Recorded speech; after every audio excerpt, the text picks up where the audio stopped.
Hello guys, I'm Guru. June 20, 2024. Night 12:45 மணி அளவில் ஹைதராபாத்தில் உள்ள ராஜீவ்காந்தி இன்டர்நேஷ்னல் ஏர்போர்ட்ல இருந்து கோலாலம்பூர் நோக்கி ட்ராவல் பண்ணுறதுக்கு Malaysia airlines flight MH199 flight வந்து டேக் ஆஃப் ஆகுது.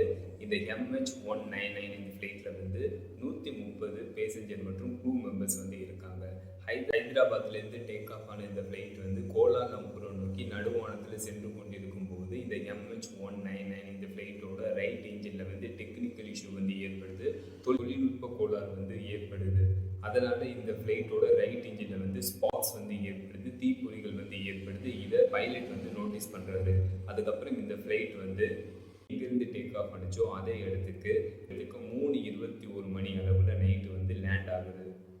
அதாவது ஹைதராபாத்தில் உள்ள ராஜீவ்காந்தி இன்டர்நேஷ்னல் ஏர்போர்ட் நைட்டு 3:21 மணி அளவில் இந்த MH199 இந்த ஃப்ளைட் வந்து சேஃபாக லேண்ட் ஆகுது. இந்த MH199 இந்த ஃப்ளைட்ல இருந்து 130 பேசஞ்சர் மற்றும் க்ரூ மெம்பர்ஸ் வந்து பத்திரமாக வெளியேற்றப்பட்டிருக்காங்க. இந்த மாதிரி ஒரு இன்சிடென்ட் வந்து ஹைதராபாத் இன்டர்நேஷ்னல் ஏர்போர்ட்டில் வந்து ஏற்பட்டிருக்கு.